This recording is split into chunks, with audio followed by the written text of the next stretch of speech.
only taking what we need. Hello and welcome once again to the Nen Show Podcast. I am your host, Craftsdwarf, and this is my co-host Mathwiz. Say hello, Mathwiz. So wait, I know we're going through the Avatar arc. Is this like the last Airbender, or is this the one with the blue people? What do we... I wish.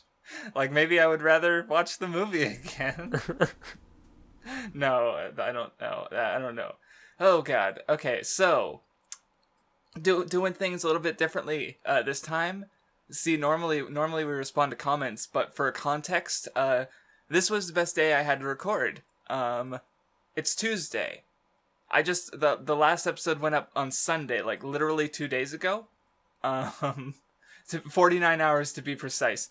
And so there's gonna be comments, but we're gonna give you guys a little bit more time to respond. So how we are going to do it is we're going to discuss Fairy Tail Zero, and then the Avatar arc and the first few chapters of Alvarez, the typical the reading for this stretch. Then we're going to do our arc rankings, our top 5 characters, and our top 5 fights as of this stretch. And then in Alvarez, we're going to do the comments from both episodes, Tartaros and Avatar and Fairy Tail Zero. Then we're going to do the actual discussion, and then we'll finish off with addendums. So we'll place Alvarez, we'll actually rank it, and then if we have any fights fights from Alvarez or characters we appreciated more after Alvarez, we'll bring that up. And yeah, so a little bit different this time. Just the idea is to lengthen this episode and shorten the Alvarez one, because that's going to be like our longest stretch of chapters. Like we've had some like 80-ish stretches, but this one's going to be like 90-ish. So, and it'll be the end, so that's always a long discussion in the first place, more or less. So, oh my god, we're almost over, for real. One more. One more. So, getting right into the discussion with Fairy Tail Zero. Again, this is right where the anime placed it, right in between, during the 1 year time skip, which again, it kind of does that like Kakashi Gaiden effect where it's like, it enhances the time passing. Though I guess like in this case, it's that for the manga, this was running monthly, while Mashima was doing this on the side. He was doing Fairy Tail weekly, and he was also doing Fairy Tail Zero monthly. So, like, goddamn. we talked about how much of a workaholic this fucking dude is, but Jesus Christ. So yeah, starting off, Mavis in the guild Red Lizard. We kind of get her. This is basically, the backstory for Mavis and Fairy Tail, which comes up again in this reading. As a matter of fact, like it was perfect timing for Fairy Tail Zero, because like at the end of the stretch of chapters, what do we get? But more Mavis and Zeref flashback that like immediately follows this stuff. Or what were you gonna say? Or what did you say before? No, I just said yeah. Yeah, like it works.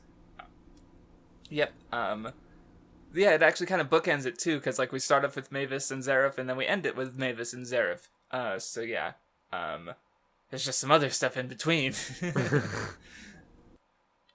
So yeah, Mavis, little girl, guildmaster, piece of shit. We kind of like her. She's not doing too well. But she was told not to cry and stuff, and of course immediately they do the familial thing where it's like, oh, the guildmaster doesn't care about guild relations. He's in a guild with this girl and treats her badly. Zera is his blood daughter, and he loves her, because of course. It's just like, yep, I got you, Mashima. Though I will say, I think for some reason the designs of Mavis and Zera as kids are real, like, they're kind of off to me. Like, Zera in particular, like, I think it's also that her collar makes her neck look thinner than it actually is, but she just seems like she has a really big head, and I don't know, the proportions, something's off for the way he draws the kids, and I don't know. It's weird. But luckily they're not kids for very long.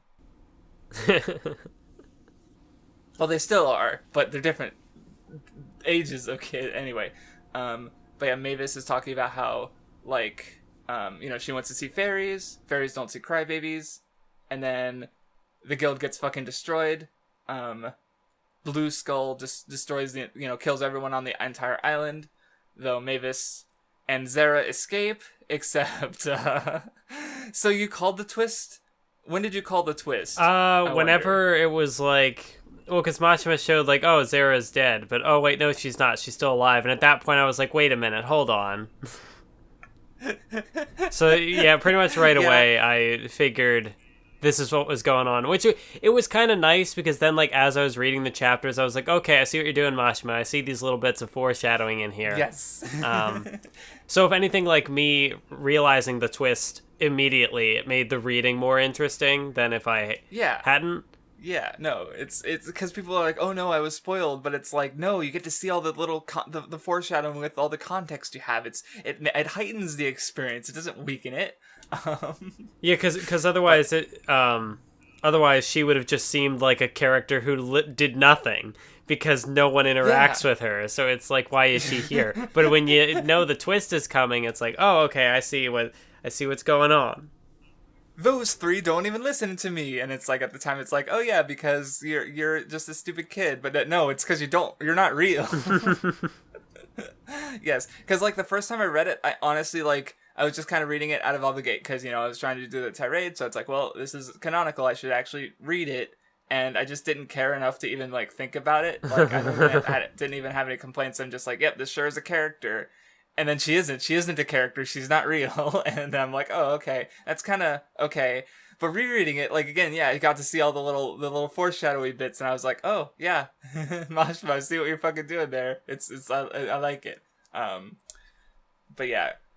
And I also like how he was describing it at the end, because he's like, he was glad that some people didn't catch it, because, like, his, what's it called? Like, his assistants, his staff, like, of course, they like, hey, didn't she die last chapter? And Mashima's like, like, when you ask him in person, like, how do you respond to that when you get asked like that? Like, because I've had, writing my fanfic, I've actually had another personal Mashima connection, where it's like, I would remember writing my second one of the trilogy, is like, I was talking to one of the readers, and he would try to like ask me about certain like major twists or plot points, and I'd have to like dodge around them, and it was painful because it's like I wanted them to know so bad, because I've been building this up for a while, but also I couldn't just tell them.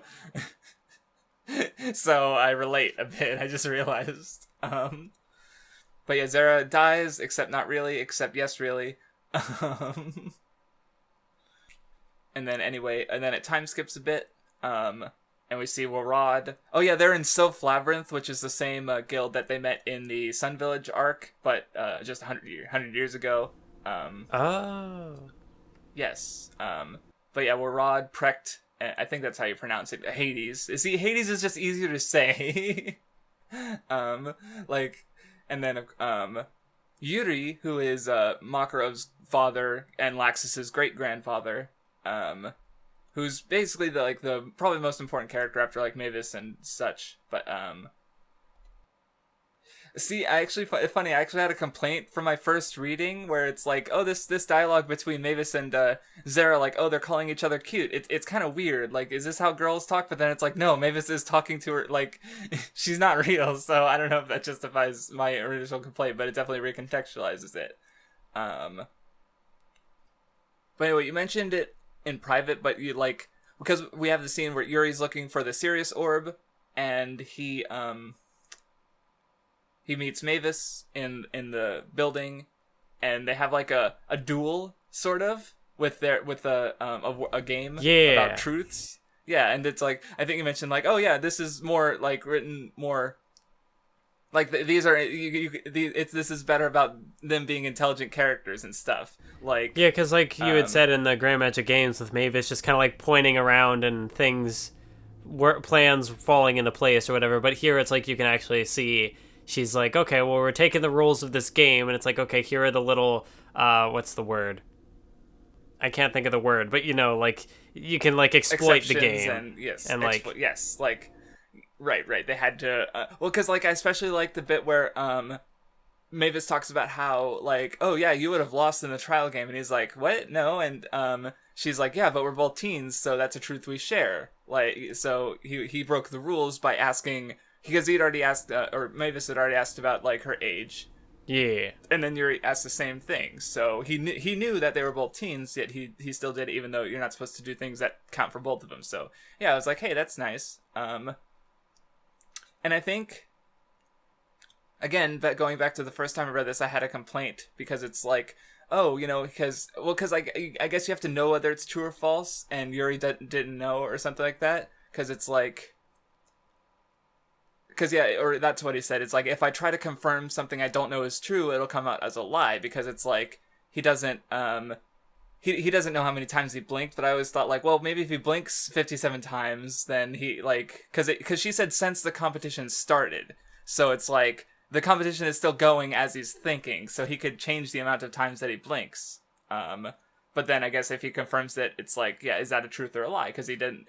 I don't know. It's weird. That part I didn't quite get. My thought was like, if he said no, it's not true, but it ended up being true, he was lying, or if he was like, yes, it's true, but no, it wasn't true, because like he didn't.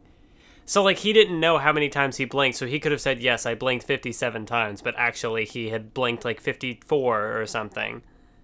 Or kind of like vice versa. And Mavis would have been paying attention, of course, because it was her idea. And I do like how she was like, I haven't blinked this whole time. And she's like, my eyes hurt a bit. Cute, yes, it was. But yeah, it was a fun little thing. And yeah, it does like sell the intelligence. Like, I think, honestly, this is probably the best moment of Mavis's intelligence, because I can't think of anything in Alvarez that was like... Because again, it was just the tactician stuff where she points and things happen. But yeah, Yuri, like, he does come to respect her a bit, but he also gets really competitive, which comes up a bit later on. Yeah. So yeah. But yeah, the Sirius orb was stolen, and Mavis wants to help them find it. But yeah, anyway, they poke around, they go to a town. They ask where the Blue Skull Guild is. They fight some dudes. Mavis shows off more intelligence in her illusion magic. There's a bit of a... well, he does like this fan service with Zera and Mavis bathing, and then he does the man service with Zeref bathing later, and it's like, okay, Mashima. I liked how he said in the afterword or the interview or whatever, he's like, oh, I never really get many chances to do these kinds of scenes. Well, I guess we were just talking about like male sexual. Yeah, we were talking. Of course, we were talking about the sexuality thing with Tartaros. But yeah, it's like he does do the man service like occasionally, but it's not like constant. Where it's like with the females, he's always showing off the body somehow, almost always. So it's like, But yeah, they go to Magnolia, which is being ruled by Blue Skull, who are shit and they just kill people randomly. Oh yeah, the Guildmaster is apparently like the founder of Phantom Lord and Jose's ancestor, and I'm like, okay. Yeah, that didn't feel necessary, but I mean, like, I guess there's nothing wrong with it. No, yeah, exactly. It's just there, and it's like, okay. Oh, and he was it's also like Hades loses his eye to him specifically, but like it just kind of happens, and you're like, oh yeah, that's the thing. Hades loses his eye, and then it wasn't a big major like scene when he did lose his eye. It's just a thing that happened, and it happened to be like a major part of his character design. Yeah, it's almost kind of like when he was like going through the years later, like you could have. Like, it could have happened then, and it wouldn't have really changed anything. It's like, oh, he went from having 2 eyes to having an eye patch. Well, it would have changed one thing, in that Mashima would have gotten way more letters, like, what happened to Hades' eye? Oh, yeah, I guess so. So this is one of those, like, answers it in the story so he doesn't get the fucking as many mails about it. But it's not like attached to a character moment, really, or anything. Yeah, it just happens so that he doesn't have to explain it, anywhere else, basically. I did like the little scene in the bar where they're trying to get the information, and the bartender is like, "Oh, you want milk, little girl?" And she's like, "No, I want information." And she's just like peeking over the counter because she's too tiny to. Yes. Nobody got her a seat or anything. She's just. Also, I just realized Fairy Tail has more characters with eye patches than One Piece, even though One Piece is the pirate manga. Did I ever talk about that? Because it's like Oda has specifically said that it's like he wants a certain character to have an eye patch and only that character. So it's like so that's why he's waiting on it. Like why no other character has had the eye patch in 953 chapters. Ah, yes, Vegapunk the scientist with the eye patch. Who? I don't. It's so weird. Like, when, Mashima? When are you gonna show this fucking? Or when, Oda? I did it. I did the thing. Fuck. Oh god. Mixing up authors is like just another Nen Show trope, I guess. But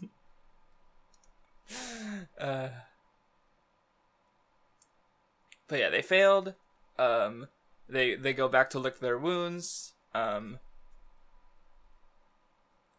Mavis mopes about it, and then she gets the man service with Zeref. Mavis is immediately able to tell like what it's the Ankh Salam black magic curse, and we do see a bit more about that in later, I believe. And but yeah, Mavis shows him the illusions of animals so that he can because he can't. I mean, he still can't touch them, but she's thinking about him, and that's fair. And in exchange, he sort of teaches them. He teaches like the founding members of Fairy Tail magic, so Zeref has a bit of a hand in the foundation of Fairy Tail. And it's also interesting that Mavis even calls herself a black wizard like Zeref because she learned from him. So does that technically that means fairy law is black magic? That's fun. But anyway, now that they have their magic, they come up with a plan to take care of the guild.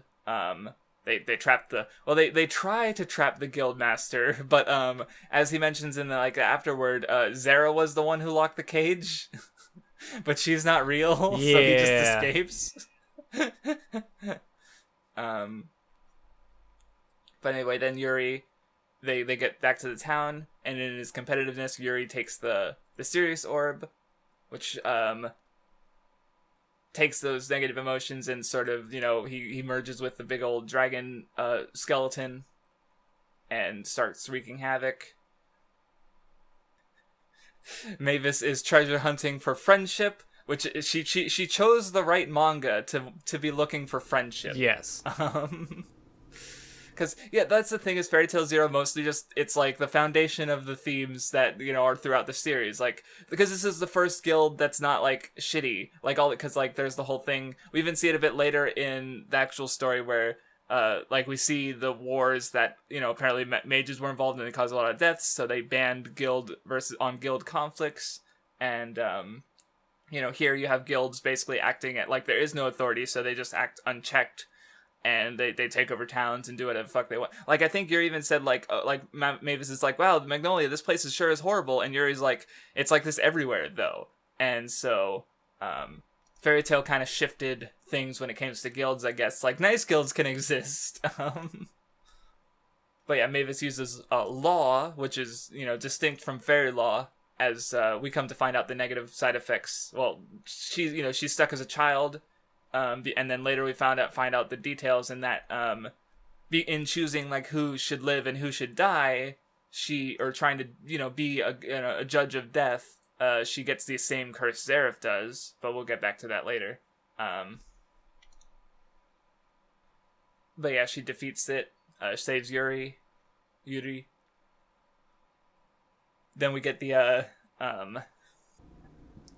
whole thing with Zara. Come to think of it, the scene is a bit like Wendy in Oration Sace, where it's like, oh, you have real friends now. You don't need to think about those you've lost. I didn't even, only because I was thinking like this seems familiar somehow. And I do like the title, because I didn't even notice it until pointed out at the end, but it's like, no, it's Fairy Tail. It was always supposed to be Fairy Tail Zero, but also it's Zera. Yeah, because like the zero. And I even when I saw that the zero had disappeared, I checked back to it, and you could see it slowly fading, which was cool. Yes. But yeah, Zera is nothing. She is zero, but she's still in. It's in your heart. I guess. I think that line's been said in Fairy Tail before. I know it was said in this stretch of chapters. I'm pretty sure it's been said before in the series. I don't know. I think this was probably my favorite aspect of the Fairy Tail Zero section. I don't know what it means for the themes really or anything, but I I don't know, the whole thing that like she created this illusion of a person who it was like her one friend and who then like died, and then she like recreated this illusion. So like we have this like illusion that somehow gained sentience, and it was like its own. I don't know. It was like a weird, or it was like non-existence existence. I don't know. It was interesting. I guess I would consider it Mavis's subconscious, where it's like her conscious is like, her basic wants and needs, whereas subconscious is like what she really needs. Like, because Zera seems wiser than Mavis because she's, but that's kind of what I assumed is, because she is created from Mavis. Like, she barely knew Zera. It just takes on the appearance of this mean girl that died. I think it's also like a really cool way to, because that was like the awakening of her powers. So of course she wouldn't know that, this girl was an illusion that she created because she didn't know at the time that she could create illusions. But then it's also, it kind of plays into the whole, like how Zeref and later Mavis, they have like this power of contradiction or whatever, or like the contradictions curse or whatever. So like the Anxalem. Yes. So like she created this illusion that she didn't know was an illusion, but then when she realized it was an illusion, the illusion disappeared. So is that a contradiction? Is that what you're saying? I mean, maybe it seems. Well, because like she didn't know, and so therefore Zera was able to exist. But then when she did know, she couldn't. I don't know. It's maybe not a contradiction, but it seems something to that effect. I see where you're going with this. So that's it's interesting because like, but yeah, she had no friends. She because that's the thing. Zera's also a connection to her old guild, the closest thing to a family she had, and she held on to that like shitty family because she had nothing else. And now that she has a good family, she can overcome that grief and move on. And what she had will still be in her heart, but she can go forward and themes and emotions and the little panel where she's like, I'm just going back home to your heart. I was like, oh, emotions. I did not feel emotions, but I don't know. Zero's fine. Like honestly, this might be like the most consistent Fairy Tail has ever been, even if it's just for a single volume. Like I can't think of another arc that is just like there's nothing negative to, like what bad happened here. Like I can't think of anything explicitly. Like I mean, there's a fan service bath scene with two, young characters, but like that's just fucking welcome to anime. I don't know. It's like didn't even fucking register. But yeah, Mavis wants to form a wizard guild. At Magnolia, they create Fairy Tail. They take the picture that we saw in the story already. I think the only other thing I could maybe have to say with this, and then I guess like it kind of comes up, he comes up again later, but I'd imagine that the Tenro Island arc is a bit more interesting in retrospect, like knowing that Hades comes back later, or not that he comes back, but like we learn a little more about him, and I do see a little bit more. I'd be curious if it like changes the perspective on how he acts in that arc, or if it's just Mashima hadn't thought of it then, and so it's not quite that. Because like that's not the case for me personally. Like having already read Zero and knowing because like I mean like he doesn't do a whole lot in it. Like we just see him as like he's a treasure hunter. He's he's the silent broody one of the group. He's like even in looking at the last panel, like Zera's in the tree. But then, even Warad is smiling and Yuri and Mavis are running forward and Hades is just, he's like crossed his arms. He's being the cool, edgy badass. Like that's just his character at this point. Which is, I guess it's neat seeing the contrast between him and his future self, like 100 years later as Grimoire Heart's Guildmaster. But, I would not say that this, this Fairy Tail Zero like strongly recontextualizes his character because we already knew he was formerly a member of Fairy Tail, but so it's nice to see him a bit more in that like how he was back then before he went on his obsessive journey for the one magic and fell into Zeref. I don't even think he knows that he was like Zeref taught him magic in the first place. I don't know if he ever realized that until because he recognized him when he saw him, but I don't think he ever said anything like, "Oh yeah, we met before 100 years ago." So, that would be the one thing that I would think would recontextualize some things, but I don't think it's ever really brought up. Because, yeah, like you said, maybe Mashima hadn't thought about, like, oh, yeah, Hades was literally first taught magic by Zeref. So, yeah, I don't know. Wasted opportunity, Hades does not use finger gun magic in Zero, which is obviously his best magic. The best magic in the series, even. Like, only because he makes, like, the gun noises with his mouth instead of... Gun magic is the best. Also, I do like the timeline where we see, like, oh, this is where all the major events happen. Regarding Fairy Tail. So, like, it even mentions the ones that happen in the story. So... And... Yep, that's Fairy Tail 0. I think you gave it, like, we both give it, like, a 6 out of 10. You know, it was fine. It's manga. Mathwiz likes Fairy Tail 0 more than Bleach. News at 11. You know, yeah, now that you bring that up, maybe I will have to lower it. I mean, I did raise my Bleach score, but... You did. No, I just think it's funny. Although, I don't see my Fairy Tail score being that high, so... I guess. Yeah, well, because like I said, this is like the most consistent Fairy Tail's ever been. Like, the only, like, I think the Macau arc maybe didn't have as much bad to it. I mean, like, well, the Lucy sexual assault thing, like, I thought, you know, this could, this could be an interesting aspect that gets, be if it were explored later, but it wasn't. So, yeah. The Loki arc was pretty fine, but, I don't know. We'll do our arc rankings later. But yeah, Fairy Tail 0, it's manga. Now, Avatar, on the other hand.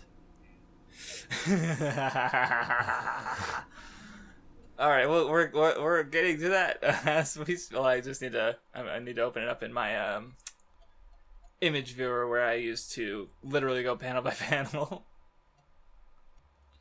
So, Avatar. The Last Airbender. Anyway. So yeah, starting off,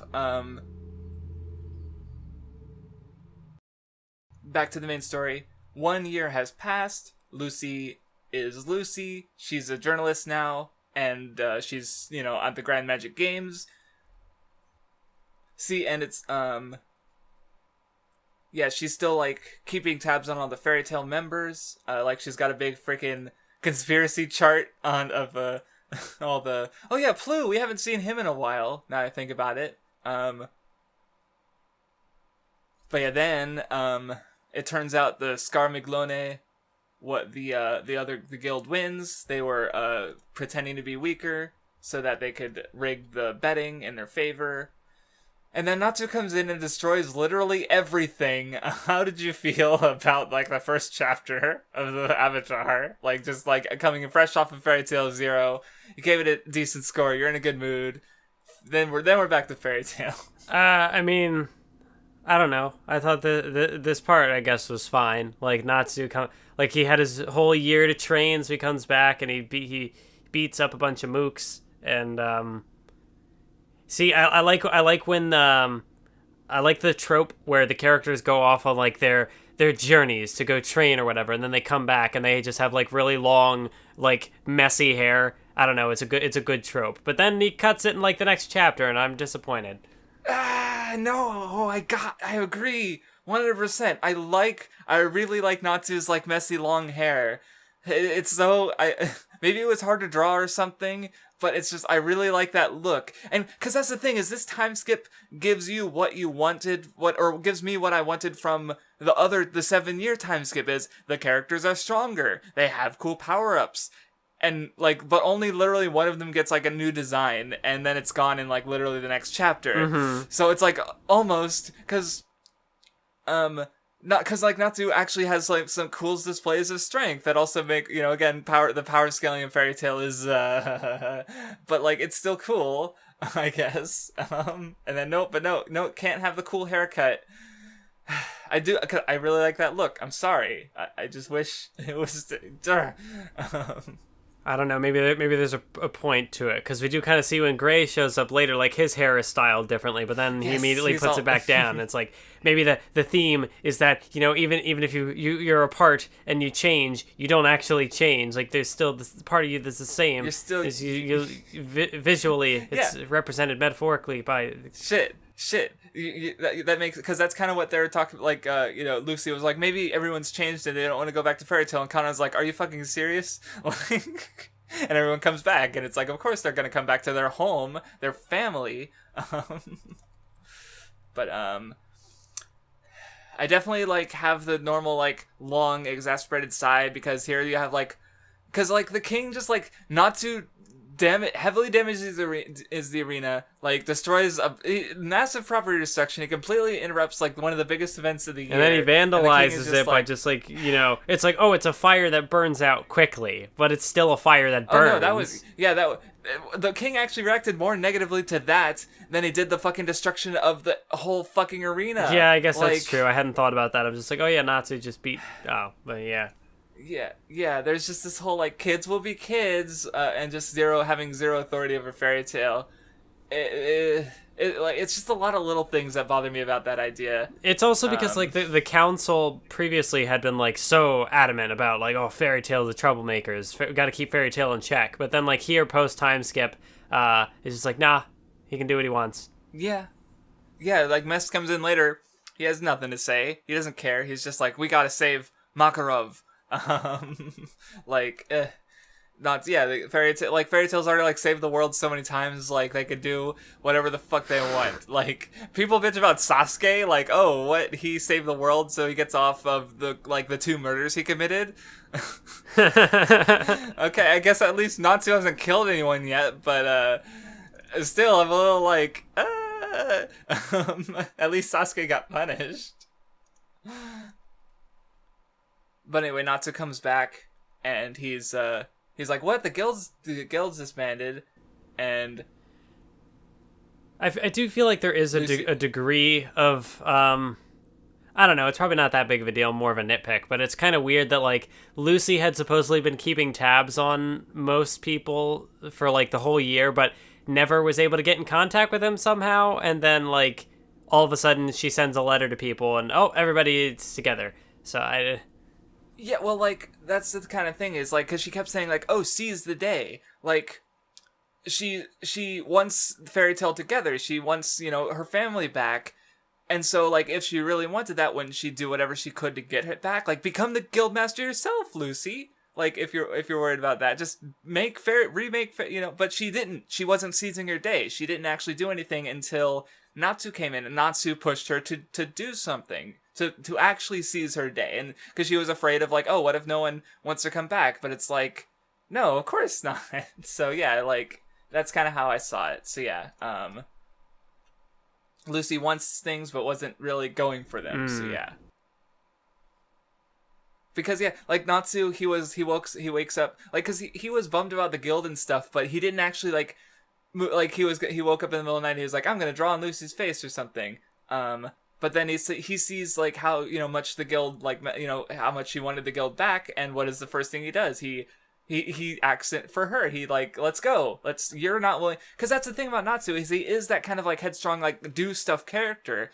But, you know, like I argue that, like, you know, since he doesn't know anything about his dad, he's kind of, you know, stuck on that point for like most of the series. But when he does want something, like again with Ignil, he was like, Dad, last time, and now with Lucy, it's like, yeah, his friend dearly wants this thing, so Natsu's gonna help her do it because she doesn't have that courage to do it herself. And then he vandalizes the castle with the fire. And yeah, they run off to new adventure. Yay. See, I think I liked this arc when it was the whole, find each individual member of Fairy Tail and bring back, reunite Fairy Tail. But then it was like, when it gets into the actual conflict with the Avatar group, it's like, Damn it, I just realized Majima did it again, where it's like, oh look, Tenra Island, S-Class Mage Exams, oh look, Grand Magic Games. Oh yeah, it does the fun, lighthearted early section, and then it just transforms into world-ending stakes.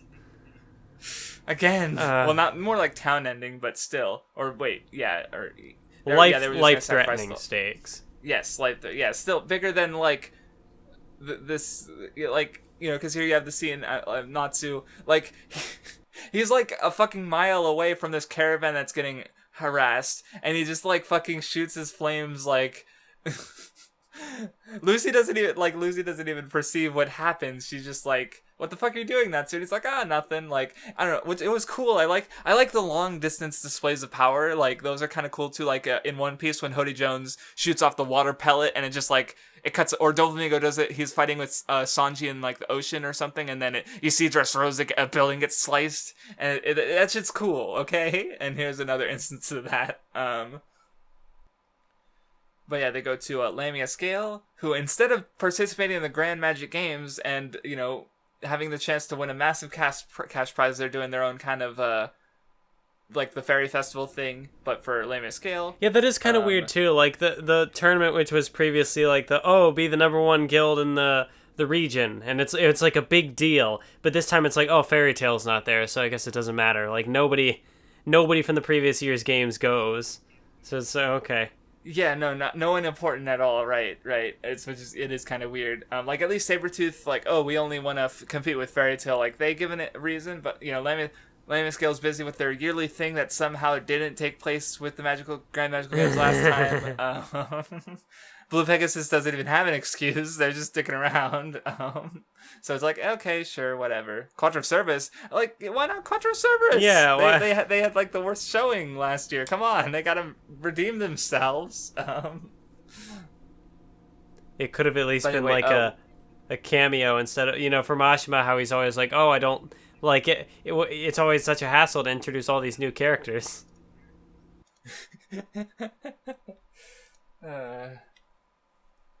So anyway, Wendy and Sheria are idols. I don't know. Now I'm thinking on that a little more, and I'm like, that could have even been like a bit of a punchline. Like the team who basically finished last in the previous games, except for the team that got disqualified. Imagine if they come back and they're like, we win the games, and they're like, everyone's happy, and then Natsu just takes that away from them. It's like a punchline. But no. What an asshole. Mashima didn't do that. I just think it's funny. Yeah, that make Natsu even more of an asshole, which I don't know if it was played for laughs, maybe. Because, like, that's the thing. It played the scene for being awesome, but then you had, like, the clothes are melting. That, okay. What? Natsu has a flame that only burns, and this never comes up again. Okay, whatever. Like, I mean, I guess it like between that and the quick burning fire, it's like he's mastered his magic to a point where he can like, because I never thought about that, because remember back in Lullaby where he like grabs onto the bridge and he's like, I can manipulate the properties of my fire, and then he never does it again until like now when he's like has fire that only burns objects instead of people, or fire that burns out quickly. So it's like, okay. You've always been able to do this, but I don't know. I hadn't thought about it.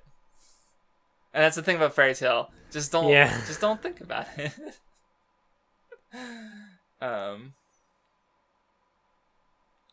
But anyway, Carla, they see the idol Wendy and Sheria. Carla's able to turn into a human.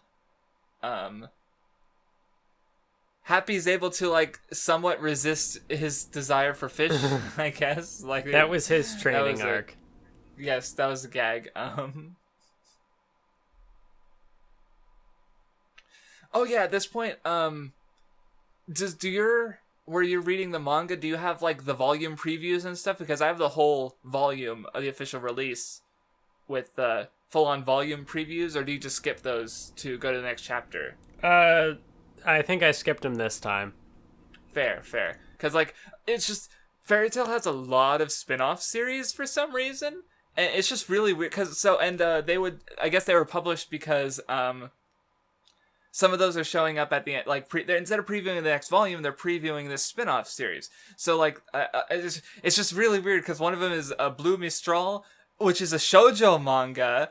I don't know if it's actually like a romance thing, but it's like, it's just really, it's weird seeing like Wendy and Urza and all the characters in like a more shoujo-y art style with the bigger eyes and the more detailed eyes. And I'm just like, it's just weird. I don't dislike it, or maybe, I don't know. I'm probably not gonna read it, but it's just, there was another preview too.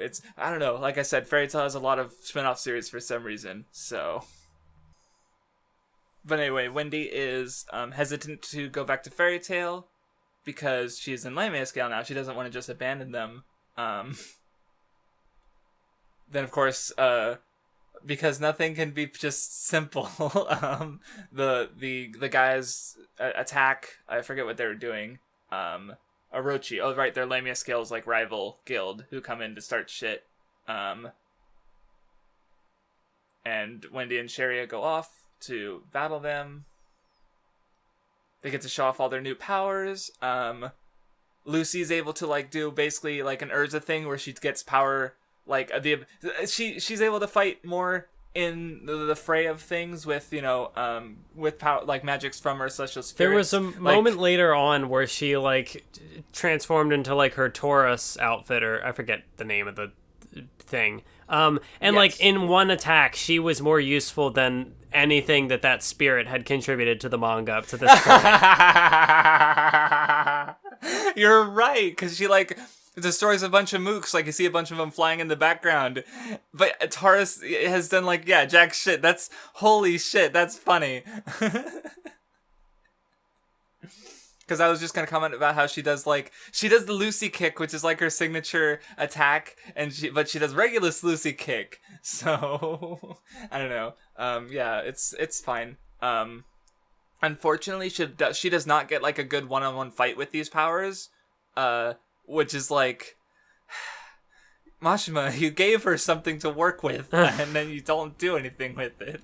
Or maybe there's more. I just don't. I do not remember a single thing she does with her powers after this stretch of chapters. So hopefully, my memory is bad. Hopefully, that's just your bad faith tirade perspective clouding your memories. Yeah. Bad faith tirade. I love how you put that. But anyway, as far as power scaling goes, they fight for a bit, and then Blue Note Stinger from Grimoire Heart shows up. And so Natsu he's like, no one can escape my gravity, and Natsu's just like, oh, what are you doing lying on the ground there? Something wrong? And he doesn't even care at all. See, this arc was kind of interesting with regards to the Grimoire Heart callbacks, but I don't know if there was anything like, like how, what was it? Dressrosa kind of like played with the, like the Alabasta callbacks, or I think it was Dressrosa that did that. I know it had like Alabasta parallels, but like there have been arcs like that in other stories where it's kind of like not rehashing, but like showing how things have changed by sort of repeating elements from previous arcs, and like that kind of happens here because you have this guy shows up here, and then later you get the one character has the puppet from before, from the guy on. That's right. Yes. I forgot about that. You said callbacks plural, and I'm like, what were there more? But no, you're right, because the guy did have the Kane's voodoo doll that he used in the fight against Lucy and Natsu, yeah. But again, I don't know if there was anything, like, thematic to gain out of that. I mean, I guess, like, because that arc was all about, like, surpassing the former, and I guess, like, because you kind of have, like, with the Zeref cult avatar, they're kind of the same kind of deal as Hades, but, the characters are stronger now. They've even further surpassed Makarov and stuff. So I don't know, but who's not relevant to the arc. So it's a little there. But because Natsu, like as far as again the power scaling goes, Natsu one shots Blue Note Stinger. Who gave Gildart's pause 8 years ago. So it's like Natsu is now comparable in power to Gildart's. Good to know. Which I guess is kind of an issue I do have with the arc, because it's like they're placing everyone at the the end of the power curve. Like these are the characters are now at the strongest guild mages in the setting, but then they're also like, oh yeah, but Alvarez, it's the strongest guild mages in the setting.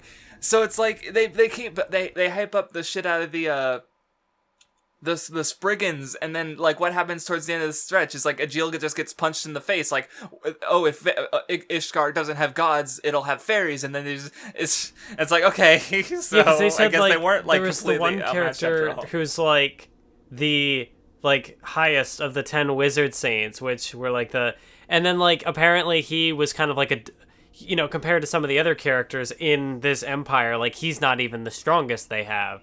But then no, yeah, he's up there, but he's not he's he's like comparable to most of them. But then I think it was August, the old guy he's even above the other Spriggans. Like he is so. Oh boy, it's I don't know, because this arc does the thing where the characters come back from the time skip and they have their new powers and they show off their new powers, and then it's immediately kind of irrelevant because they're I don't know, because these other characters are so much stronger. I don't know. I'll see where it goes in the next arc. Yeah, it's power scaling. Let's talk about that some more. But this anyway, so never mind. I'll wait till we actually get more into this stuff.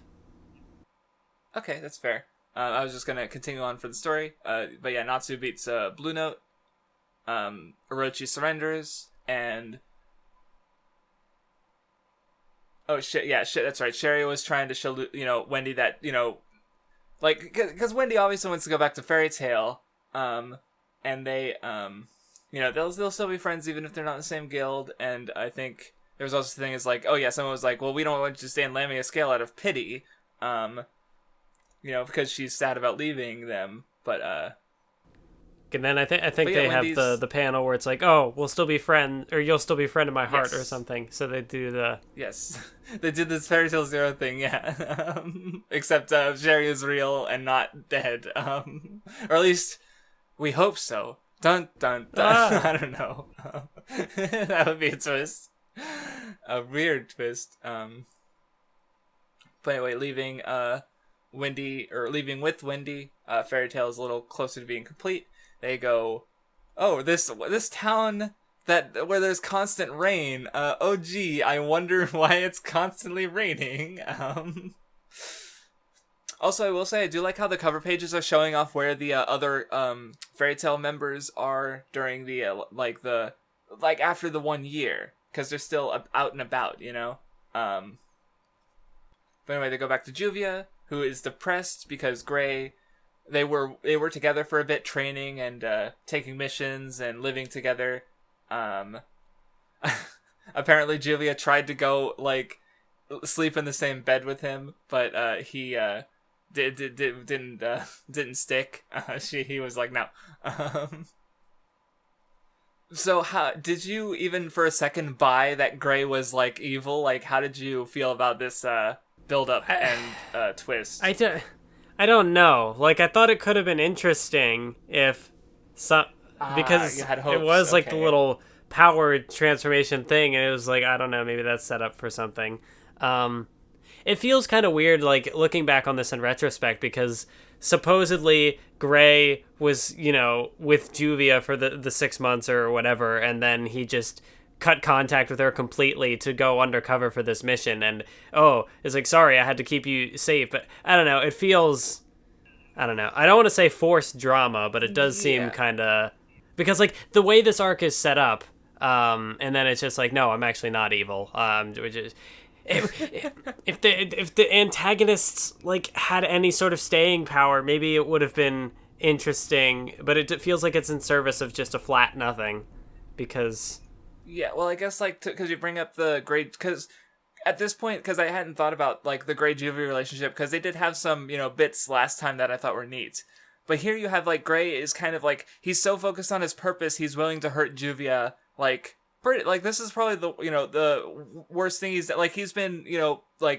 running away from her, and kind of the worst thing he's done up to this point is that he's not really he didn't give an answer. He's kind of just letting her cling to him without saying yes or no. He's dismissing her. He's being dodgy, but he's still staying with her and not pushing her away completely. But this time it's he cuts her off completely for 6 months so he can go be undercover Avatar evil mage guy, because he's more interested in End the book that he's willing to hurt Juvia for this goal. I think about it more now because I remember how Juvia reacts after the fact, where he's oh, I'm sorry, and Juvia's well, I don't care, I love you, Gray, and it's well, that seems not a great basis for a relationship, but Yeah, like, oh, I'll just leave you for 6 months because I feel like it, like, yeah, so I do wonder if because obviously there's going to be great Juvia stuff in the rest of the story, like, of course this isn't just going to do the end of it, but, I'll have to think about it, because, I don't know, shit, I just realized, no, please, no. Oh, no. Is this the most interesting romantic relationship we've had in a story so far, on the Nen Show? Like... Fuck. Yeah, No, maybe. there was interest. There was some interesting bits between like Naruto and Sakura and Hinata, like every so often, like the one I always think of the one in the Kage Summit. But even though that also wasn't like a relationship between the two, it was interesting because it was like why they weren't in a relationship. But like it's just One Piece of course has like nothing virtually. Like most of its romantic stuff is like smaller, like Sanji putting Luffy Boa Hancock, or it's gag focused. So I'm like, wait, shit, is Great Julia the most interesting romance we've had on the Nen Show so far? Really? Fairy Tail? Because I guess there was also Haru, Ellie, and Julia Let, I guess, but which was fine, but I'm not sure if I'd say interesting. Like it was, the dynamic between Let and Julia, and just this married couple basically in the group of adventuring buddies. It's like that was neat, but again, I haven't thought like with Juvia and Gray. There's actually like a dynamic to the relationship and things to think about. So, or that I've been at least as of last time. So. I don't know. I just had that realization and I'm like, shit. Now it's kind of weird, like, thinking back to the very beginning when Juvia first showed up as, like, one of the villains of the week people. And it's like, wow, this character stuck around for the whole manga. Like, I probably wouldn't have expected that at the time that we were reading that arc. Like, oh, this is going to be, like, a main character. Yeah. Because that's kind of interesting, because it's like, compare that to, because, like, with Robin, I don't know. Thinking back to One Piece, like with Robin, it feels a little different. I just haven't figured why. Like Frankie, it's like I don't know. He's after the flashback. It's like, yeah, this guy's probably gonna be a Straw Hat, though weren't actually sure until he actually did join. But with Juvia, it's like, yeah, she's not introduced with that level of importance. So it's like, but then she's basically like, there's like the main characters, the main five, Natsu, Urza, Lucy, Gray, and Wendy. Wendy I kind of barely considered one of the main five. Then there's like a lot of important secondaries like Gajeel and Juvia. They're probably like some of the most important after those five. So yeah, and they're both former villains. So yeah. But anyway, Natsu. Okay, I actually liked how Natsu like sort of went into this arc, because he's like, it's weird to see Natsu using like critical thinking. Because it's like he knows, okay, Rogue, like, because that's the thing, it's like it's been a year. He knows Gray is supposedly going to kill Frosh, the frog, or Frosh, I don't know how to pronounce it, the cat frog, or the cat dressed like a frog rather. So he's like, we need to go to, like, I just like how he actually tracks down Gray through the time travel information, because in a way, this, they're closest to Rogue's timeline because the Acnologia hasn't taken over the world yet. And as we see later, Zeref actually suggests, hey, Acnologia, did you know if you apply yourself, you could probably take over the whole world? Like, fucking Zeref caused future Rogue on accident. In that timeline. But yeah, so Natsu, they go to Sabretooth, they catch up. Sting is fat for like a page for some reason. Why? I'm just laughing at your reaction. It's so we're gonna fat shame for a brief punt. Like, I don't understand why. Yeah, no, it does. Yeah, that's. It's like we had an eating contest, like, but I just magicked it away. Yes, like, what was the point? Yeah, well, because like the joke is like, yeah, Sting's fat, and then Natsu says like, yeah, you haven't changed a bit, and it's like, okay, yeah, he has. That's it. That's the whole joke, and then he's skinny again.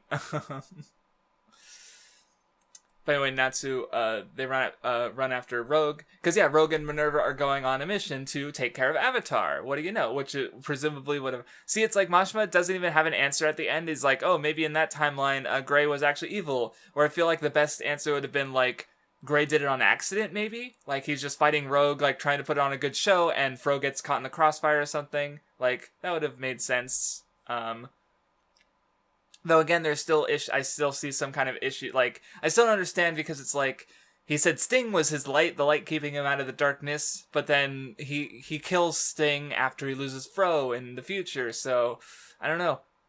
Maybe Rogue didn't know himself, but I don't know. I don't get it, still. But yeah, Minerva. See, this is the kind of thing that needs to happen more often with the redemption shit, where Minerva actually just apologizes to Lucy, like, hey, I beat the shit out of you, sorry, like, why didn't Gajeel do that? Yeah. Just that it's so at least, you know, that's or Flare like, oh, sorry, I attempted to murder a child. No, that didn't happen. So I guess, yeah, Minerva's redemption is slightly better in that regard, because she gets, like, I don't know, it's a fine. She just talks with Lucy a bit. It happens. It's fine. But yeah, Natsu and Lucy take over the mission for Sabretooth because they want to make sure, you know, Natsu wants to make sure that future Rogue doesn't happen. And now we get to the good part of the arc. And by good, I mean kill me.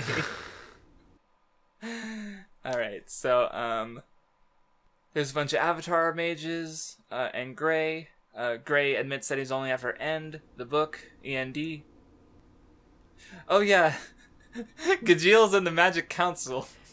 Yeah, I did like how that was handled. Like, oh, the tree guy suggested it, but it's like, it was a joke.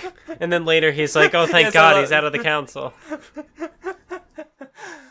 Well, it's even funnier because, like, because Warad is in the council too. He's one that they just like, oh yeah, the 10 saints, they're just the council men now because, like, we don't, everyone else is fucking dead. Please. Yeah. And so now, so technically Gajeel's like an underling, and he's like, God damn it, it was just a joke. I didn't mean it. But Gajeel like owns it too, because he, like, later on he's like, I am in the Magic Council. I have authority. I'm gonna bully you fairy tale members with my authority. Like. He's being Gajeel about it, and he's a dumbass. Gajeel's good. Yeah, he's all the jokes about, like, arresting people, and he's like, I feel like I finally found my calling. And everyone's just like, no. Shut up, Gajeel, you're stupid. Yeah, it's good. So anyway, they go in to the Avatar place. Not so easily defeats one of the members, and then they get captured. Oh, that's right, because Gray shows up. And that complicates things. Because he's doing the I'm evil card. There's no fairy tale left inside of me. I realized he did the Eisen thing, where he, like, pulled his hair back, although he didn't have any glasses to lose and get nominated for a popularity poll. Oh yeah, that's right. There haven't been any fairy tale popularity polls, have there? No. Because it's another magazine or something. Were there any rave? No, Rave had some. Rave had some. We were moaning about how Griff was like number 6, even though he was like nothing. Or something like that. So yeah, I don't know. Maybe they just aren't published for some reason, or because usually we stop to discuss them, but I don't know. I don't think Fairy Tales had any, or at least not published, like I said. But anyway, Gray, with help of Gray and also the one who causes like stomach problems, like it was just like the stupidest type of magic in the world, but it's actually like overpowered as shit. Unless you're up against Wendy, who can heal people. Oh yeah, Levy is also in the Magic Council. Anyway, the Avatar guy, he's like, let's do some torture. And before he kills Lucy, Gray saves him, and he's like, okay, yeah, we're done. It turns out it was an infiltration plan from Urza and Gray to, track, keep tabs on Zeref's men and, handle things. But yeah, they escape. All the branches of Avatar are meeting up, so they're gonna go take them all out. They have the big panel where they're all fired up because the original team is back together again, and it's like, okay, that's cool. Yep, and they get to show off more of their stuff. See, I don't even think Urza even shows off anything like new or anything. She's still Urza. Like, she doesn't need to. Oh no, she does. She has like a different kind of sword, I guess. But yeah, they fight their guys and they're like, "Or Avatar, we're strong," and then it's like, not really. They just get wrecked. Like I don't, yeah, and then you get the Juvia and Gray making up thing, which we already kind of talked about. Natsu beats up the leader, who's got like, he's got this barrier that's so strong no one can break through it, and then he breaks through like a bunch of them, and it's like, okay. And then he summons a god. Like one thing that was lost in the translation the previous times I've read it was like the mentions of the war gods before, because they were mentioned a couple times I think, and like Urza mentioned, they summoned one of them, and then Natsu fucking two shots it. Okay, power scaling. So I guess power scaling. He's this war god is twice as strong as Blue Note Stinger, right? No, I don't know. I love the exasperation. We're almost done, Mathwiz, with the reading. It's pretty short. But yeah, Natsu beats up the war god. He's really strong, and he hasn't even begun to be challenged yet. Gajeel swoops in. He's trying to like wave his authority around, and Urza's just like, shut up. Oh, and I love how they both like, wow, you look a lot like Gajeel, and he's like, I am Gajeel, and then when Panther Lily actually tells him, Urza and Natsu are both like, what? They didn't believe him. Like, Gajeel in the council? No way. But yeah, Fairy Tail wins. Fro is fine.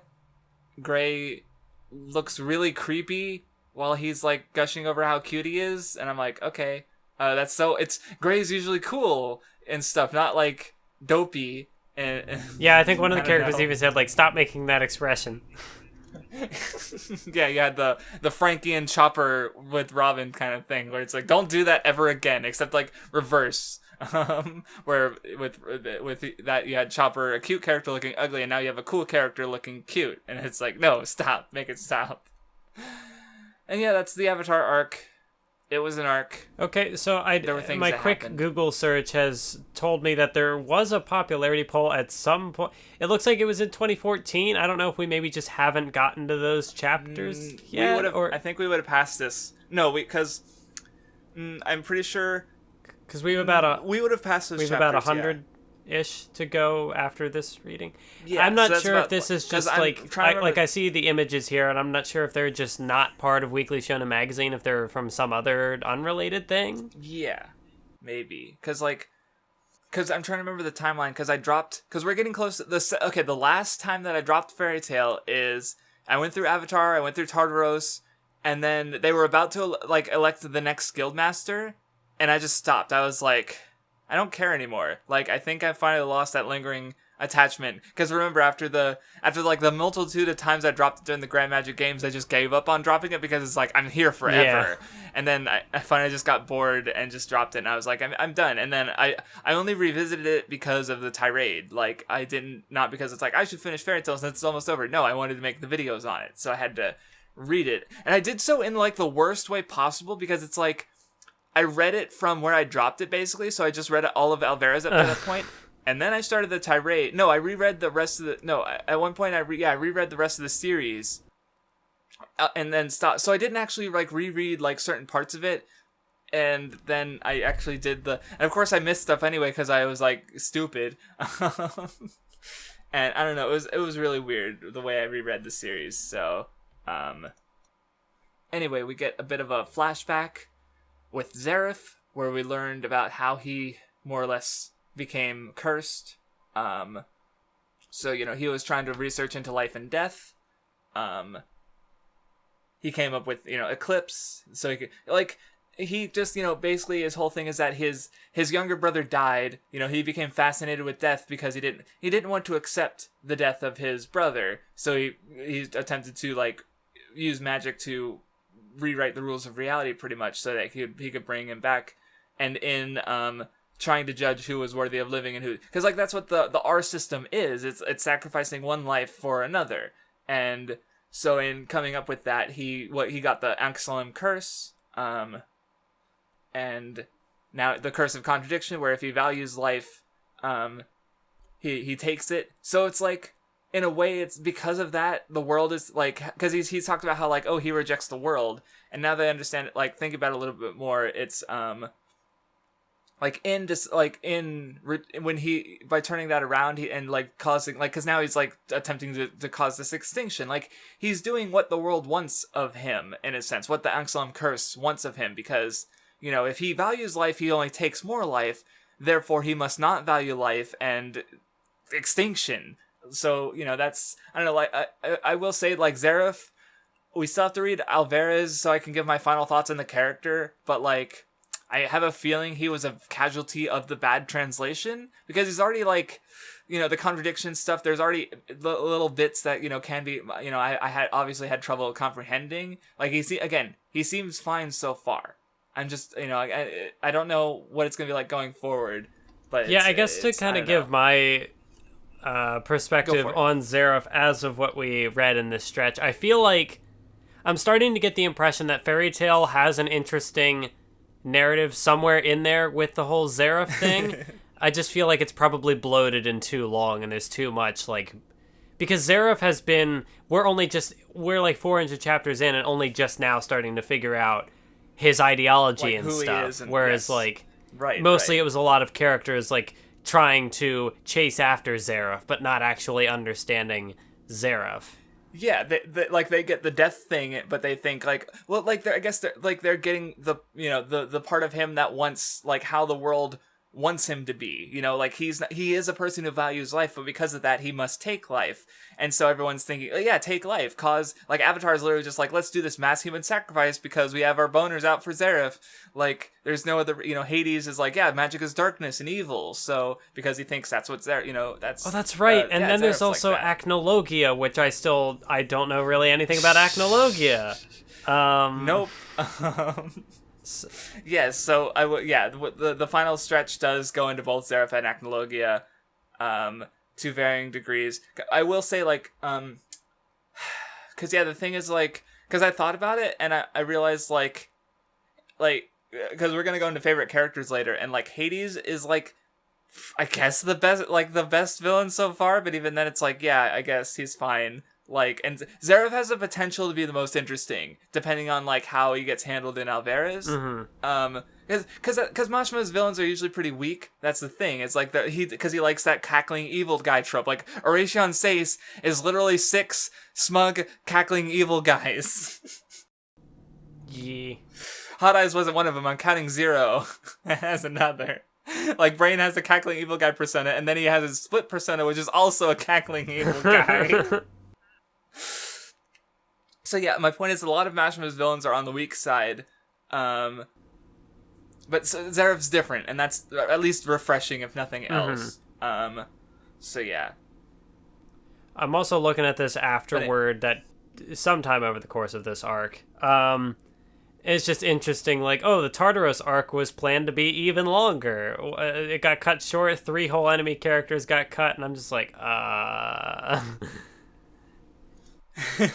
guess that's not a bad thing.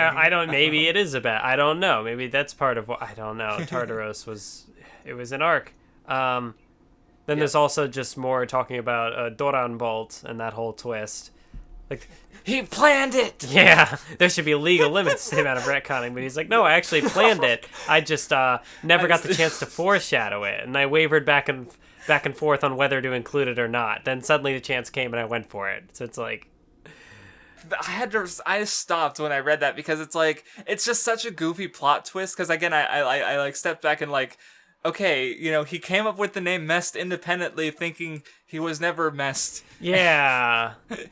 And it's just such a silly twist. But no, it wasn't like a retconning thing. It was Mashima literally like, yeah, I had this in mind for a while now. And it's like, what? You planned the most ridiculous twist in your series? Are you kidding me? What are you, Mashima? Are you even human? Are you a demon? Are you a dragon? Are you a god? I think it's the god. He's the Lord and Savior, Hiro Mashima. He must be a god. He's on a higher level of existence, and that's why we cannot comprehend.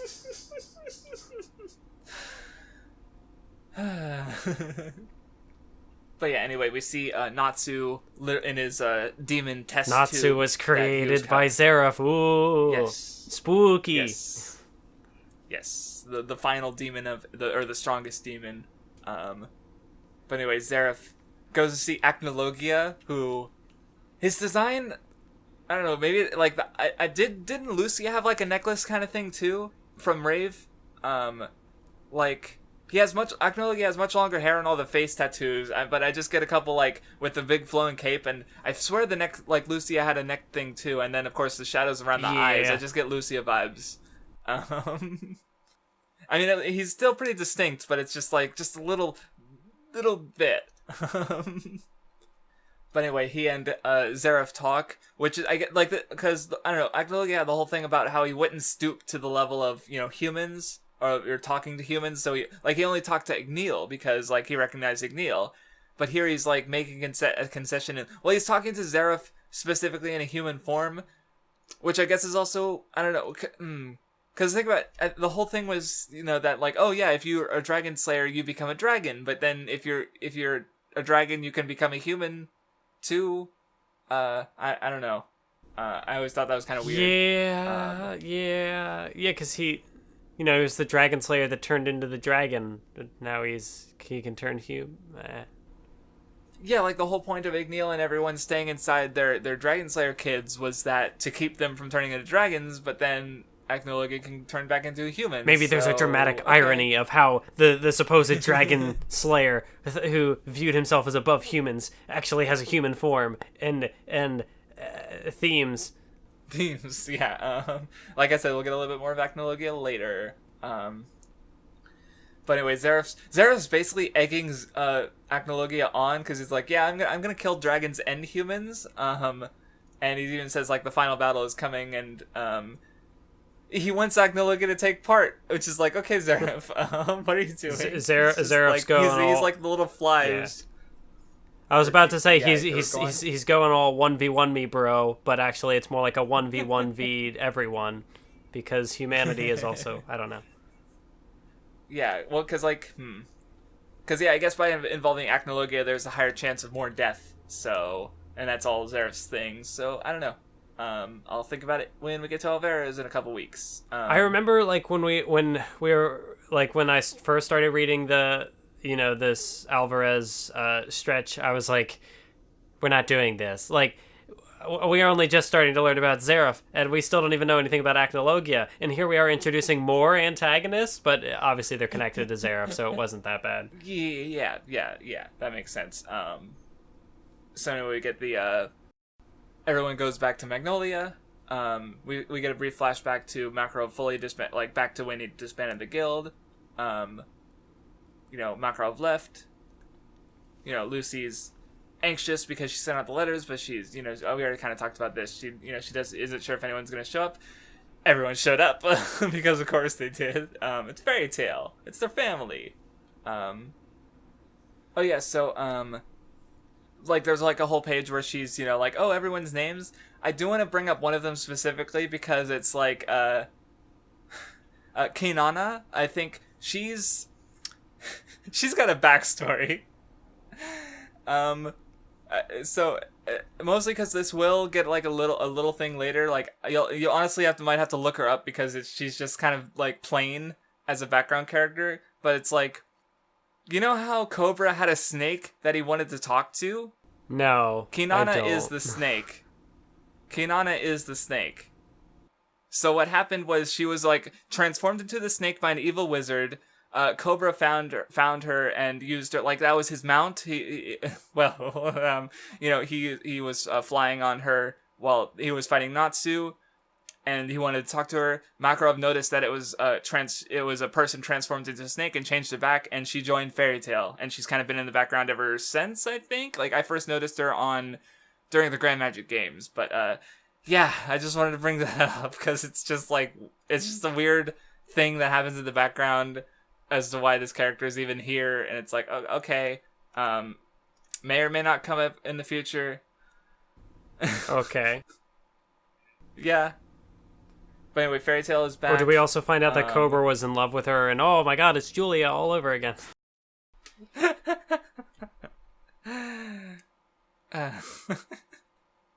Mashima and his self-references. But anyway, everyone starts rebuilding the guild hall. They start asking about if the new guild master. And I do love the spread where like everyone's like fighting and goofing off, and Urza's like back to work, and she's got a good face. And then everyone's just the shocked like, oh. Yep, and it's like, oh, she's the best qualified. Like she I think because before they mentioned like, oh, she's too young, but now it's like she's a year older. So maybe they're like, yeah, maybe. And well, it's like the other like alternatives like Laxus, who kind of has some bad history. Guild Arts is fuck off. He just doesn't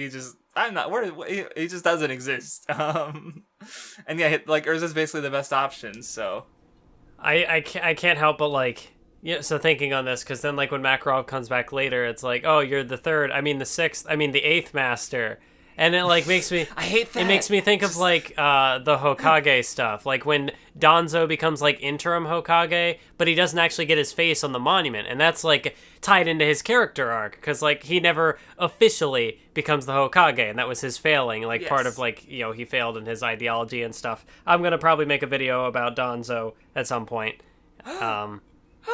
That'd be neat, actually, because he's pretty interesting for like the little like role in the story he has. It's still like neat. Yeah, but like I don't know. I guess the point is that like Fairy Tail doesn't really have that kind of equivalent where it's like, oh, the master of the guild can just kind of swap out interchangeably, and Makarov can get his third term in office because it doesn't matter. Yeah. See, the numbering, I guess it's supposed to be a joke, but it does annoy me because it's like, the third Hokage wasn't also the fifth Hokage. Like, just have him reclaim his seat as the third. Like, it's just like, it's not that hard. I mean, it'd still be a little weird because it's a minor detail. Like, it shouldn't. It doesn't really matter because like they do use it for a joke, but then at the same time, like in my brain, I just think of it like. But maybe that's just like my inner. I don't know. When I think of just like numbers and stuff, it's like, why are you doing this to me? You're making it messier. You're just adding numbers. No, exactly. That's not how this should go. I mean, it's still kind of messy in the first place because it's like Urza would be the sixth guildmaster still because of Mavis, Hades, Makarov, Macau, Guild Arts, and then Urza, right? Okay, I was trying to... Because, yeah, Guild Arts was, like, briefly the fifth Guildmaster, and he's like, no, Makarov's Guildmaster. I'm leaving. Bye. But, yeah. But Mest even comes back, and he's like, yeah, the sixth Master, Makarov. But he's like, he was also the third. Oh, man. So, anyway, but, yeah, Mest comes in, and he shows off, Fairy Heart, aka Lou. Ooh, Heart. It's that word. Oh yeah, that's right. Because there's a scene where Lucy says something about like Fairy Tail, being with her in her heart, where it's like, which is the same thing Mavis says, because like Lucy, she's like one of the relatively new to the guild. Like she's only been there for like a year and a half, actually. Shit, yeah. But she also understands like Fairy Tail really well. Maybe not intuitively, but she like because she had doubts like, oh, maybe they won't come back together. But she gets the core of it. Mm-hmm. So, but yeah, Mest shows them Lumen History, and talks about his history with Makarov, and spying on the because apparently Makarov wanted intel on the Western content. I keep saying Alvarez. That's the fan translation title. I'm sorry, because the official one is Albareth, and I'm like, ugh. It's another one of those. See, this one's weird because it's like Laxus. I remember that like the fan translators like switching over from Luxus fairly early, and Kana and Loki were just different spellings, so that's not even any. But Albareth and Alvarez, it's like Albareth I'm only coming into contact with for like the first time. I've always known it as Alvarez for like these last couple of years, so I keep saying. So if I say Alvarez, like it should be obvious what I mean, but Albareth. But yeah, Makarov wanted information on them because they tried to invade Ishgar to get the Luminous story. I like the big spread of the castle of the representing the empire, because it's where Makarov is talking about how like 730 guilds have unified to become one giant empire, and it's just you just get this cool looking spread of the castle, and it's like that's cool.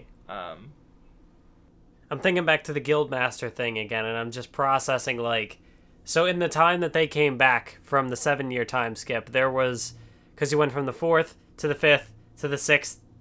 The year happened to the 7th to the 8th. So there's like 5 guild masters in 2 years, compared to like Hades was guild master for a while, I think. I think he had the longest stretch of him or Makarov had the longest stretch. I'd have to double check the timeline, because it's like Mavis was really only guildmaster for a pretty short time, because she was like, I guess Hades was acting, because that's the thing is like we see in the flashback later, Mavis she realized that she had the curse of Ankh-Salam, and then she ran away for a few years before she met Zeref and then died, and then at that point Hades actually became the second guild master. So I think he had the longest stretch, because then, or no, yeah, it would have been like 40 years or so, and then or 30, 40 years, and then Makarov would have had another 30, 40. So yeah, I don't know why I interrupted with that, but no, I was the one who interrupted, because I don't know, it's still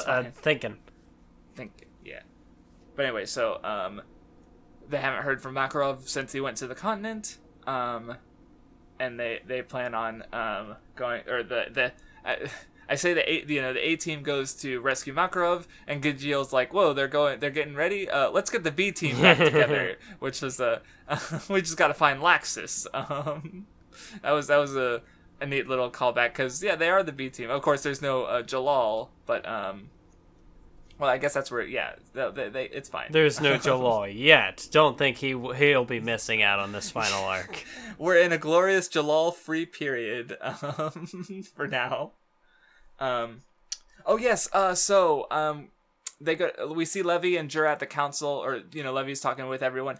So I did someone on my server, there's probably already comments on the Tartarus episode about it, though we didn't check the comments, but Murasaki on my server pointed, I didn't wiki delve enough, because for the 4 gods of Ishgar, aka the 4 emperors of Ishgar, they are in fact called the 4 heavenly kings, or the same, it's the same term the as Elite the Elite Four in Pokemon, or the 4 generals in Kill La Kill, or the Heavenly Kings is like one of the more common ones, and Toriko uses that one in the English ones. So yes, they're called the 4 emperors or 4 gods of Ishgar, but they're also the Elite Four, or the what's the actual word?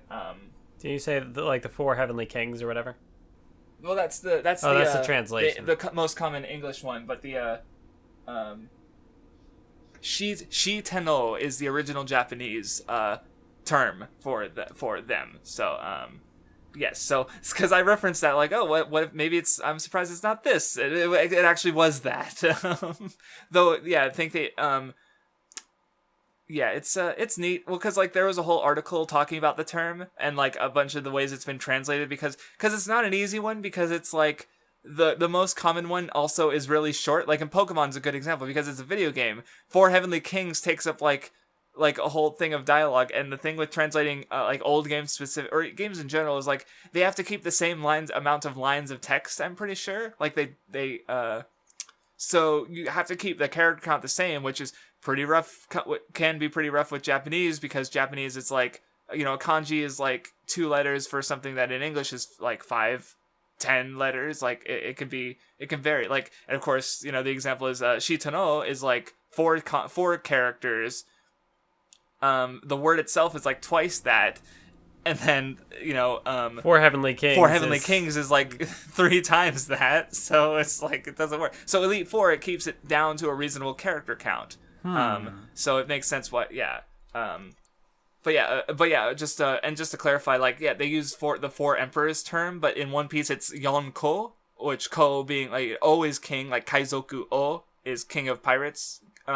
So Ko, I would assume, is emperor, and then Yon is 4. So it's literally 4 emperors. So it is same, translated to the same thing, but deriving from completely different terms. Translation be like that. The more you know. Yeah. I just, it's interesting. And we do see the other 2 of the 4 emperors, Wolfheim and Hyperion, and then later we see Serena. Maybe that's why they didn't want to use the term, like, because the fan translation used the 4 gods, but then I think God Serena has like his own. Serena has his own, like, he's also called, he's called God Serena. So I think, so 4 gods probably is a bit like yeah, it interrupts the meaning of the god Serena stuff, because like, oh yeah, he's god Serena, but then also Warad, Wolfheim, and Hyperion are also gods, so it confuses it a bit, I think, if that's the case. So it makes sense why, because so now there's the four emperors and then God, so it's a little bit different. Okay, yeah, I guess that makes sense. But yeah, there's a lot of hyping up the Spriggans, like, oh yeah, Serena, who's like the greatest wizard in Ishgard, the one who's like above even the other three of the emperors. And now he's just another one of the Spriggans who have their own guy who's like the one above, and plus Zeref, and it's like the power scaling.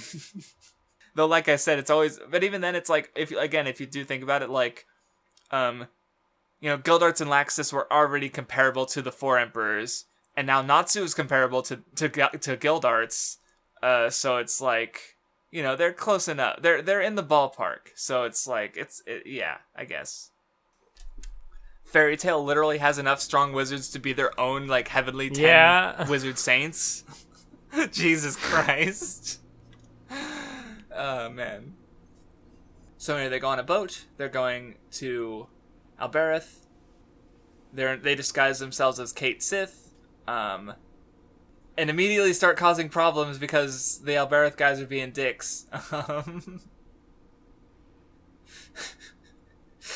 Okay, so how did you feel about this moment? Because they're on the island.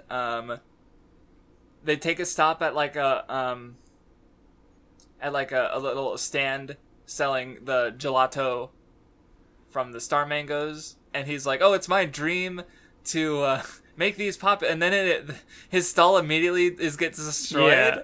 Like,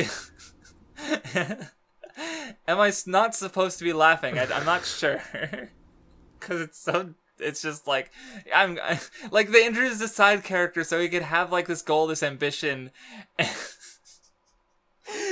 then everything gets destroyed like immediately. And it's like, okay, and he's like crying and he's like, no, and I think it's supposed to be funny, cause like Urza's like sitting at her chair, like I think she's holding her spoon, and of course the food she was enjoying is gone. And then later she's like, my vengeance for whatever, the fruit or something. I forget exactly what the line was. Okay. Yeah, something. It's okay. It is supposed to be fun. I had to think about it because it's like, going back to my old memories, like I wasn't sure when it came to Machima. Because again, like we did have like the Minerva, Miliana cat thing where she's like, "Oh, I was just having fun." Like that was funny because it was stupid. It wasn't supposed to be funny. But the Toby Sock thing and this are like, you have all these elements of tragedy where it's like, and me being an edgy bitch and laughing at some of them I'm not supposed to. Yeah, it does feel very sort of like my cabbages. Yeah. Speaking of Avatar, like I thought Avatar was over, and then we're bringing it up again. So anyway, like, yeah, here's I guess where the weirdness comes in, because you have this Mook guy who's like, he's able to like give pause to all 5 of these really strong characters, and then of course Brandish comes in. Brandish Mew, I think is how it's pronounced. She's like one of the actual Spriggan 12 who completely like makes just she's really fucking powerful. She like, and she has one of those. She like shrinks the entire island. Yes, to a rock that she can stand on, and she also she just completely has like size change. Okay, I think I mentioned this in one of my tirade parts. She's probably has like the single most broken magic in the series, because like they even specify this as a thing she can do. Like we'll get to how they handle it in the actual reading, but like because she shrinks like her mook just like vanishes and stuff. She can shrink like individual organs in your body. So it's like if she sees you, she could just like shrink your heart and you die, and that's it. Like no GG, no response. Like she's just absurdly broken, and it's just okay. Nice job, Mashima. Yeah, it does seem like there are certain powers that Mashima has like introduced in the past where it's like, oh, this is really really powerful for this arc, and then the next arc it's totally useless. But like this isn't quite like that, but it is like like you said, it does sound broken. Yeah, like, I think, honestly, all Mashima needed to do was introduce a mechanic where it's, like, strong mages, like, they're just more resistant to magics like that, where, like Arya, got this drop on Makarov, and because, it's got a surprise factor, so he's able, but, if there was some, like, kind of natural defense, or then, she has to be, like, touching that, I don't know, like, to get to your organs, she has to be touching you or something. Something, yes. Or like with Kana with trapping people in cards, like she this guild that has like a bunch of like heavenly saint level like mages, Kana just traps all of them in cards against their will, like because they were like, what the fuck's going on? They didn't expect to be trapped, and then like why doesn't Kana just do that to this friggin' 12? Yeah. I mean, Amasha would bullshit away for them to break out of it, but it's just. It's weird. But anyway, a bunch of boats are able to save everyone who is on the island. Then they get picked up from the ocean by Angel, Sorano. She randomly like threatens Lucy, like, "Oh yeah, I killed Karen." Like, I don't see why that's. Shut up, Angel. That's not relevant. I don't know. It's weird. I guess it's to show that, not all characters are redemptioned. Yeah, just because she's working against Zeref doesn't mean she's a good guy, I guess. Yeah. I didn't know if that meant, like, is she going to come back later and have a character moment or tied to that? Like, this seems like setup for something. I don't know. Anyway, we cut to Makarov. He's been trying to meet the Emperor of Albareth. Now I'm just saying both. Like, I don't even know anymore. They're talking about their card game in a ways that's like obviously mentioning like the actual conflict that's going on. Makarov sees the Emperor. Surprise! It's Zeref. We see a couple more of the Spriggans. Zeref takes Makarov aside, and they have a bit of a conversation. Zeref basically says, "Yeah, we're gonna kill everything." And there's no real room for negotiation. And he's about to kill Makarov, but Mest saves him. I actually kind of like how, like, in the last year, the one moment that Makarov was in actual danger, like, Mest is just, like, in range. So it's, like, all stories are, contrived, with coincidences to some degree, but this one is to the point where it like goes over, and it's just like, okay, it's fine. It's just so perfect and goofy. I don't mind it. Excuse me. We're almost done. Makarov feels bad because he tried to, save everyone, but he failed. Like he broke up the whole guild for this, and it, amounted to nothing. But see, I guess, like, in regards to failure, like, because there's the whole, like, good intent thing, and that's basically what Urza says. It's like, yeah, you had good intentions, so, it was done out of love, therefore it's meaningful. And so, like, in this case, like, he's not he failed, but he wasn't doing anything wrong, because I do think the good intent thing, like, again, with Galena, is like, well, they tried to kill the town, but it was fine, because they're also trying to kill Dolores. That was weird. They had good intent, and the bad actions get kind of ignored. But here it's like the failure, like, yeah, you were trying, it's fine to fail. And yeah, because now you've got the old master basically, he's been well surpassed by his juniors pretty much. So, yep. Torch passing in the final arc. Yay. But anyway, they're on their way out. They get targeted by Agil, who's got sand magic. And things are like tense for a little bit as he like shrugs off everything. And then he's like, I already mentioned it before, but he's like, "Yep, God has abandoned you, Ishgarians, and fairy. Now we're cool, we're fairy tale." And then they just like, now she just fucking punches Agil, the 12 Spriggans, and all the fucking power scaling and hype, and it's like, yeah, no, they're still strong, which again makes sense, but it's just like, okay. I'm trying to remember if anything else happened in Escape. Oh yeah, Laxus comes in. And Agil, like, there's a bit where, like, August protects Agil, and, because Agil is like, whoa, that was a little, like, he's sweating a bit, and, August is like, yeah, that would have hurt if it actually, hit you. But but yeah, Makarov's back. The guild chats for a bit. And now they're like outnumbered like 730 guilds to 1. Yeah. But they're gonna fight anyway, like underdog as shit. Alright, one more bit to discuss. Mavis comes in, and we have the bit more to Fairy Tail Zero. The in a sense. She summarizes it. And then we get to see a bit more the caravan trade war.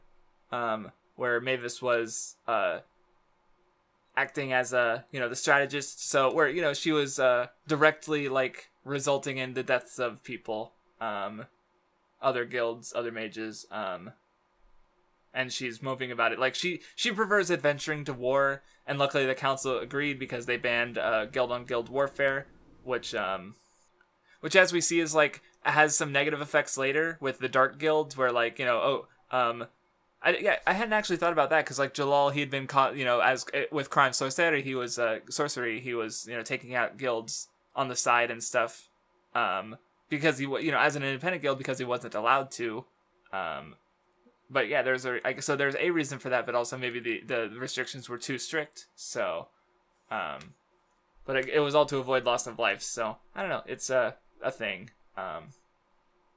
So anyway, Mavis meets Zeref again, and she actually learns his name, and she's like, "No, you're not the evil like dark wizard who causes a bunch of shit. That you're nothing like that." Like she doesn't agree. Zeref claims that Mavis has the curse because she chose who lives and who dies through using law.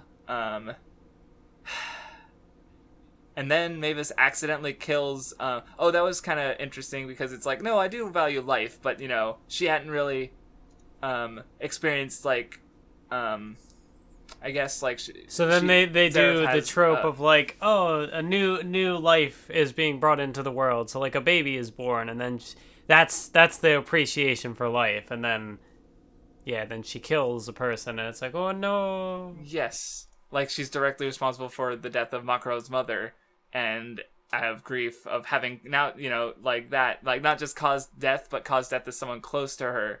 She, that's what really triggers the full on like death wave thing is, just realizing that life is precious because of what she's stolen away herself. Where I don't think Zeref actually killed anyone. He was just like I think the moment, the moment that started his curse was when, like, he was being disallowed to research magic. Like, he saw magic as this pathway to bringing his brother back. And when that pathway was cut off, at that point he valued life the most because, like, now it's like, oh, like, I guess he always had because, magic is supposed to be what you make of it. So he always had this, like, hope that magic would be able to do anything. And then when he was being cut off from that route, he, now his brother that he hoped that he'd been able to see again was lost to him.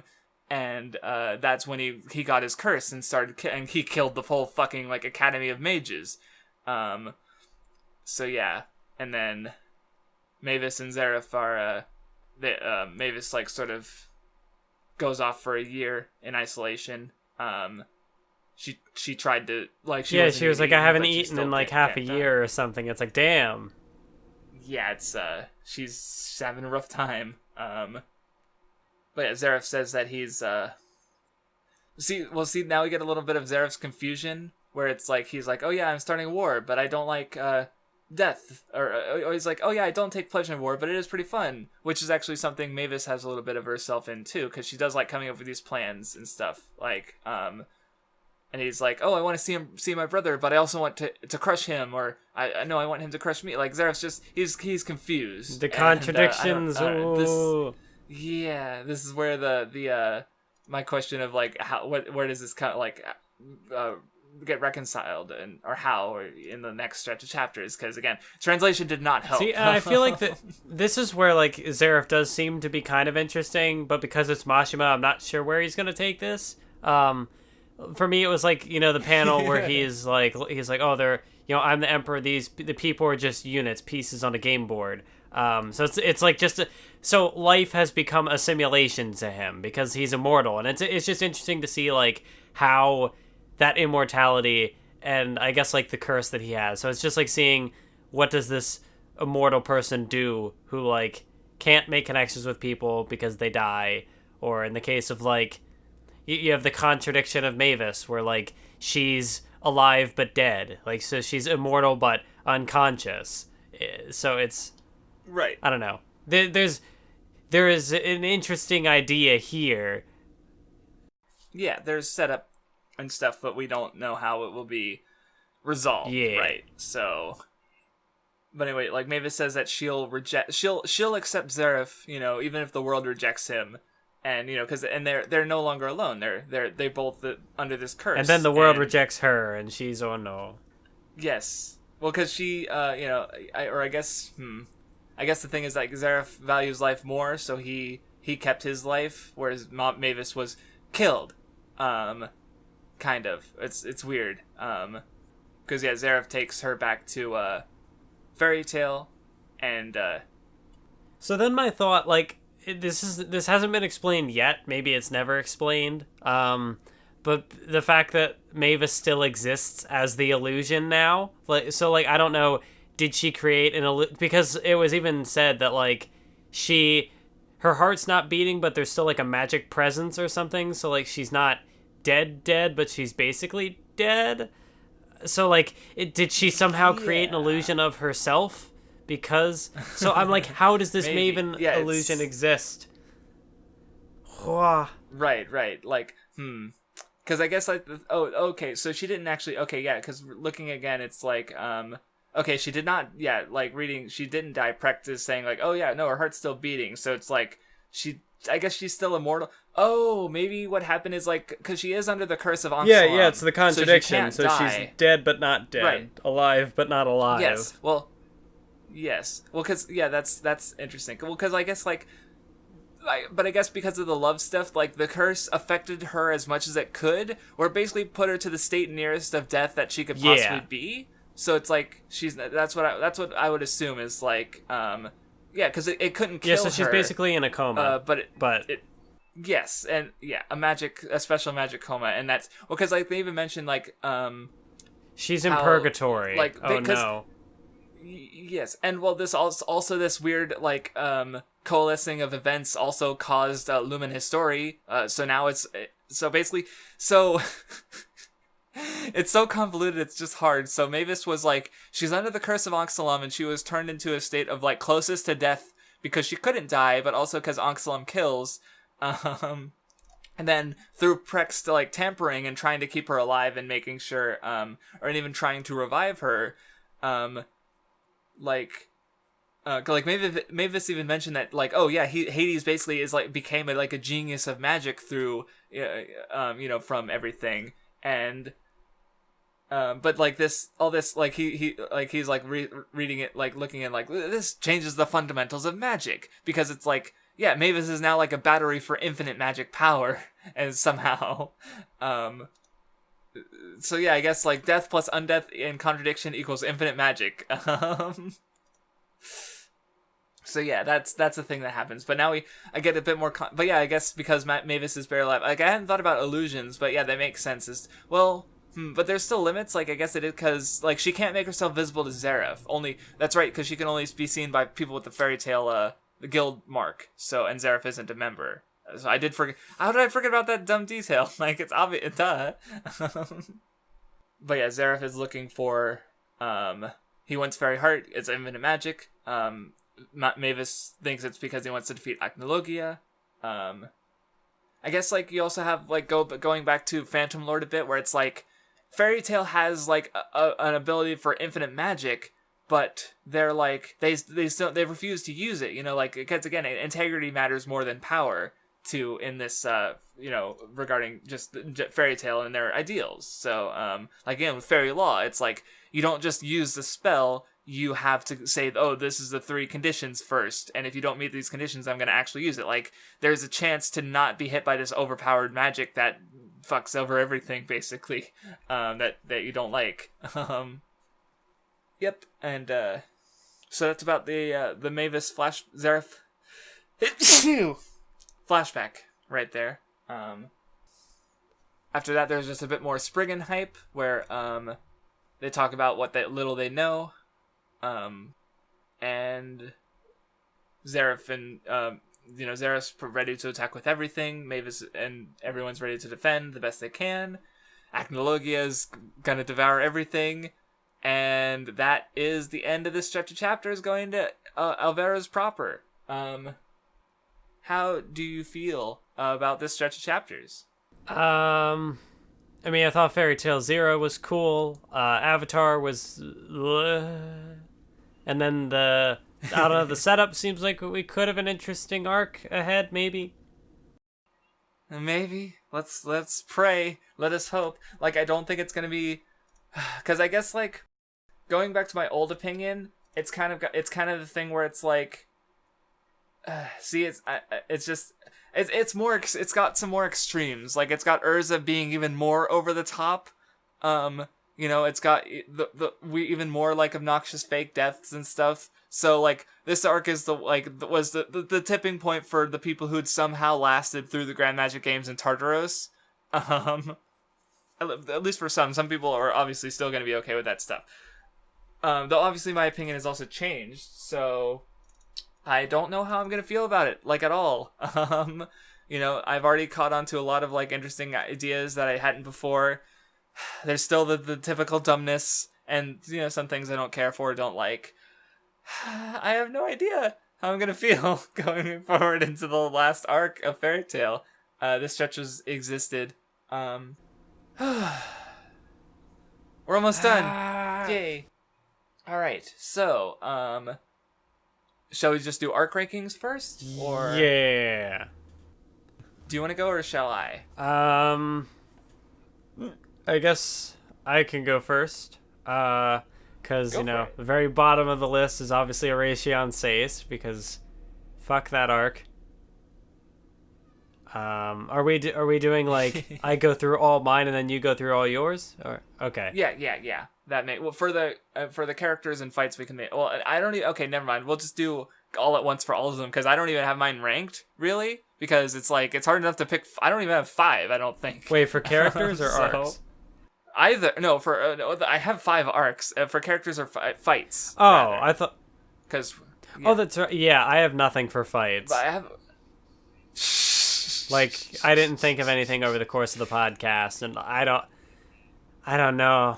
None even stand out to you? Yeah, no, nothing really. Shit.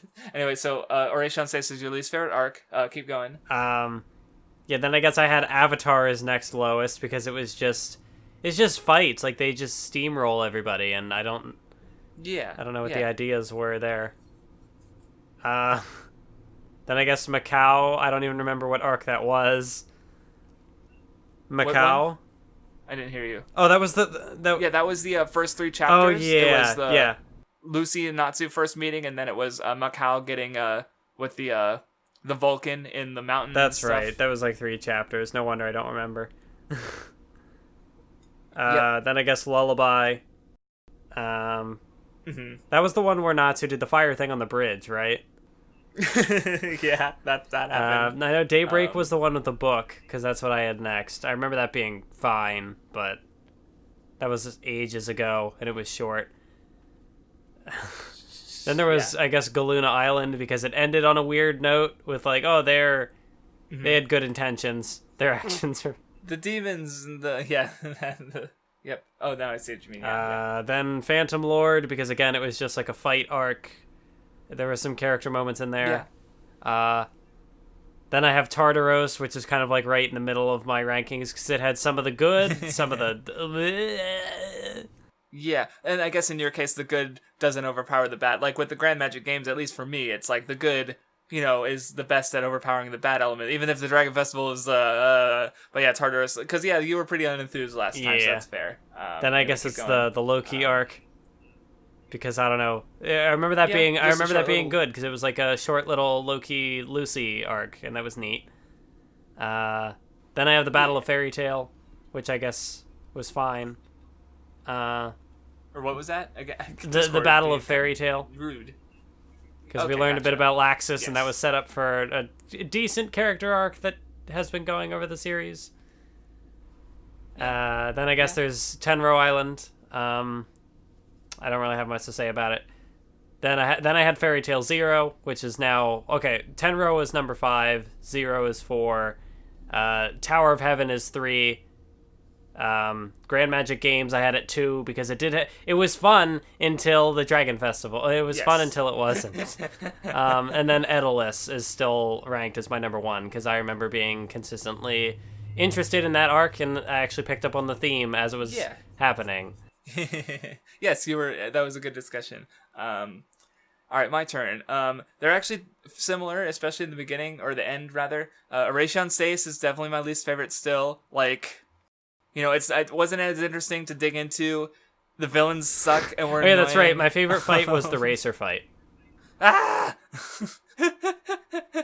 That is a notable fight, I will give you that. And I asked for at least notable ones. Racer, yeah. Avatar is, second least favorite, because it's just like, oh, the things are happening, and there's bad guys who are meh, and but the powers are cool, I guess, or something, I don't know. Then Macau, which was fine, you know, a fine setup, just not really memorable, and Lullaby had some little bits and stuff, and I guess Phantom Lord, I guess, had a little bit more interesting conflict, but it still was, it was just the fights. It just wasn't really a lot to grab onto. Loki, you know, good character moments for Lucy. Lucy's good. Daybreak was, I'm going to swap. Daybreak is a little high. I'm going to swap those two. Tower of Heaven, I put there. It was okay. Battle of Fairy Tail, again, like, Alexa's character moment's good.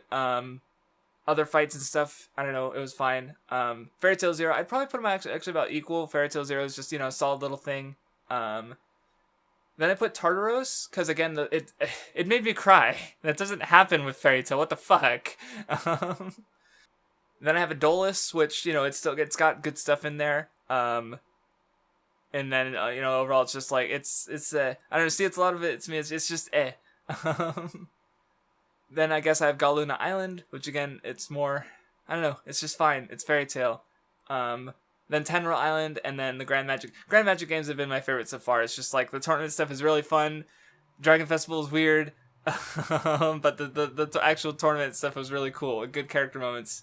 And some of my favorite fights. Which I guess I'll go into fights. Yeah, I was going to say, you had Tower of Heaven fairly low in your arc ranking. I don't even remember why I have it at number 3. That's just like about where I had put it, and as I was going through more arcs, I was our favorite character, Jalal. But just like as I was going through more arcs, I was just I don't know. None of the arcs were like Grand Magic Games and Adolis are the two that I'm like, yeah, there were cool things in here. Everything else beyond that is just kind of like, it's a mix. Yeah, well, even as I was going, it's like just trying to like, well, I guess like I could like swap this one around. Like I don't have very distinct reasons for why I've ranked the arcs. Yeah, the way they same. are. That's it's why just, like general. I'm thinking maybe Tower of Heaven could be way lower on my list. I don't even remember why I have it at number 3. Honestly. Yeah, it's and it did have a good ending. I guess, or like with them sending off the 3 guys or whatever. But and yeah, Alvarez remains unranked because we haven't read it yet, obviously. So anyway, fights. I guess as an honorary mention, I did like Fairy Tail versus Hades. Okay, yeah, that was mostly cool. for the cool spreads.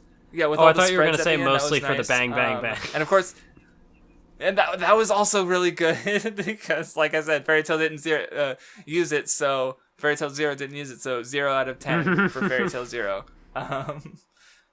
Lucy versus Sherry, I don't know, for some reason that fight stands out to me as among Lucy's fights because it's kind of like where she's beginning, like she's really pushing to grow and change. For some reason that stood out to me a bit.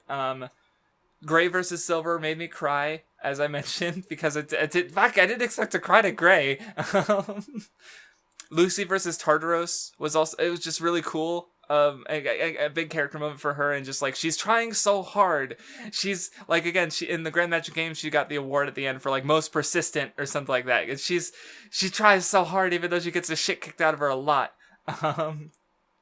I guess speaking of Lucy, like honestly, just like all of Lucy's fights are notable, at least, or not all of them, but many of them. Like I also just remembered when she's getting the shit beaten out of her by the cane on Tenro Island, and she's just like, Natsu's like, run away, and she's like, I don't want to run away because it's better when we're together, and it's just like, feels. She's such a good girl. And then the other two, again, these aren't the fights aren't really ranked. Again, it's like it's even harder with the arcs because it's just like yeah. But the last two fights I haven't mentioned are Pandemonium, Urza. Like it's not really a fight, but it's fucking awesome either way. It's just Urza versus the 100 it was a demons. really cool moment. Yes, it's just really cool. And then Laxus versus Raventail, which is, it's like, again, it's also cool. Okay, notwithstanding Raventail's weird handling in the story in general, like, again, they haven't shown up. They're not going to. Even though, like, Zeref had the little Orba imp thing. But it was just a really cool moment for Laxus. It was satisfying. It's just a stomp, but it's just it's so cool. I like it anyway, and again, great character moment for Laxus.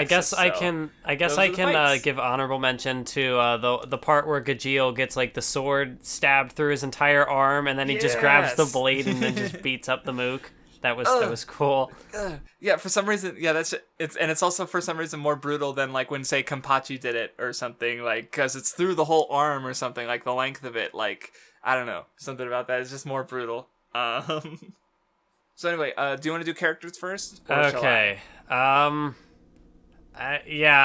think I figured this out. Maybe we could always revise in the next episode anyway if I turn out to be wrong. I guess at 5 yes. I have I don't know, these could probably change maybe, but I guess Laxus, because he's had kind of a character arc throughout the story. Yeah, because he has to learn. I don't know. He left the guild, and then he came back to the guild. Now he appreciates the guild, and that's cool. Yeah, no, he's good. I guess 4 Urza, because Urza does all the cool shit. Like she fights. There, like the moments where she like has blades with her feet and like fights with her hands and her legs simultaneously somehow. Like that's ridiculous, and I love it. It's so she's just like constantly over the top, and she has some fine character moments and stuff, especially earlier on in the series. Yeah. So yeah. I guess 3 is Gray, because more recently he's had more to do and he's been cool. Like, I mean, not even just more recently, but like he's been more consistent throughout the story, I guess, because like the connection between Ultir and obviously, so that had always kind of been going, and then there's the connection to his father and Deliora and stuff. So it's all kind of connects together, I guess. So that's cool. And I mean, yeah, he's the Ice Boy, so of course he's cool. Number 2 would be Lucy, because she's had all the best character moments, and she's, I don't know, she's good. The goodest girl, yes. She gets all the fights. Who's number 1? Yeah, number 1's Gajeel, of course. The aesthetic character. Course. It's got to be. Yeah, so he's the aesthetic, but also he's like the tough guy who's also got like the cute side. Like he was so passionate about wanting that cat, and I don't know, he's good. Yes. I wonder, how would you rank your aesthetic characters? Because now you have 5. You have Deidara, you have Gin, you have Smoker, you have I guess you could say Shuda or like Dragon Form Let from Rave, because you mentioned them both. And then of course, if I was to rank my aesthetic characters, I'd say Shuda's at the bottom. He's 5th. Then I guess Gajeel would be 4th, and then probably Deidara, and then Gin, and then Smoker, because Smoker's a good boy. Gotcha. Smoker is a good boy. So anyway, for my characters, can I rank them? Because I don't have 5. If I don't even have 5, if I rank them, Gajeel is number 4. He's a good boy. He's fun, and again, he's the aesthetic character, but he's also got the like basically everything you said. Number 3, I have Laxus. He's just because not like again, he's had like a really strong character arc so far. Also, he's just like an aesthetic. Like I just really like his design. Like think about it, like the headphones, the coat. He's got like the lightning over the scar over the eye or whatever. Yes, the lightning shaped scar, and Laxus is just cool. Second is Urza. For again, like especially like the pandemonium and some of the not all the over the top moments do it for me. Like again, Kyoka, I was just like, But I really like her characterization at the start of the series, because she is the authority that puts a damper on Fairy Tail's freedom, and it is kind of a shame that she goes out of that, but at least it's meaningful. I mean, you do at least get like the moment in this arc where she was like, "Stop." Yes, she's putting her foot down. She's the guildmaster. Yeah, that was Urza's. Yeah, she's had less good moments lately, but she's Urza. She's fine. And of course, number one, I no surprise whatsoever. It's Lucy. I've been singing her praises pretty much since we started. She's the goodest girl. Very, I'm just surprised. I'm also surprised to have a standout character in the first place. Didn't expect that, but Lucy's good. I guess for some honorary mentions, it's like, Hades is probably my favorite villain so far. It's nice. It was nice seeing him again in the chapters. Zeref has potential to surpass him. He's also Zeref, so I have no idea. He might be my favorite character, but also my least favorite character. Oh, look, a contradiction. Levy and Wendy are cute, I guess. Gray and Mira are they're good. I guess I just to say, but like again, because I don't have a fifth spot, so I'm making concession with all these honorary mentions. So, yep. Okay, and that covers it. So yeah, like we said, when we do Alvarez, we will I have this other character I appreciate more, or oh, this fight was cool, hopefully, and of course we'll slot Alvarez into the rankings with the rest, or try, because again, I could change it up right now if I just decide on what I value as far as goes, but I don't know, it's weird. All right though, oh, it's still over 2 hours. That's not bad for such a short stretch. So yeah, thank you for listening, and we will see you next time. Yay! Almost done! We're free!